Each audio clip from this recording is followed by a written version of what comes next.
For 3 agonizing years, the world was stuck in a giant ditch.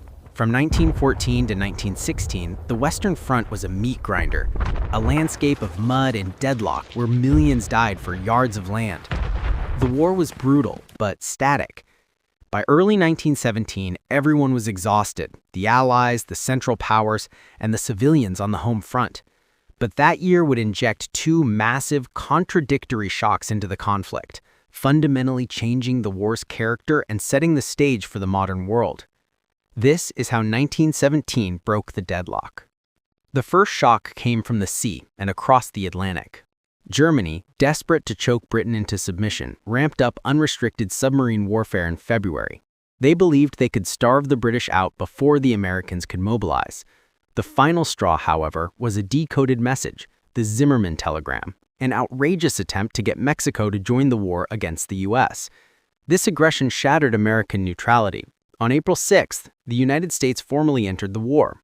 This didn't bring immediate troops, but it brought something equally vital: infinite industrial and financial power. The scales of manpower and resources were now decisively tipped against the Central Powers.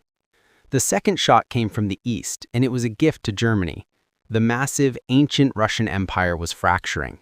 Economic disaster and military defeat led to the February Revolution, ending the rule of the czars. The provisional government tried to continue the war, but the army was disintegrating. This chaos culminated in the October Revolution, when the Bolsheviks seized power on a promise of peace, land, and bread. By the end of the year, Russia had signed an armistice.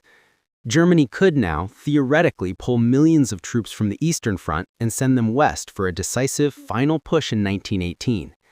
Their desperate gamble was now a desperate hope. While global politics shifted, the war on the ground became a testing lab for the future. Though often overlooked, the Battle of Cambrai in November proved that massed tanks, used with surprise and coordinated infantry, could achieve deep breakthroughs.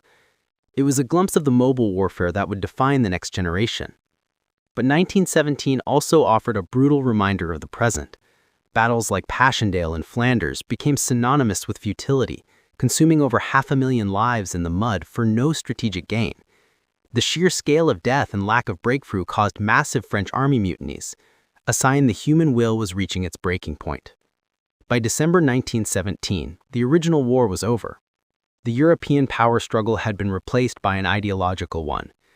The world now faced a binary choice: the democratic globalism championed by Woodrow Wilson, or the revolutionary socialism preached by Vladimir Lenin.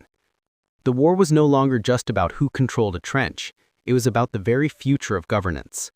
1917 didn't end the Great War, but it ensured the war's ultimate victor and its ultimate geopolitical consequences would be decided far beyond the battlefields of 1914. What do you think was the biggest moment of 1917?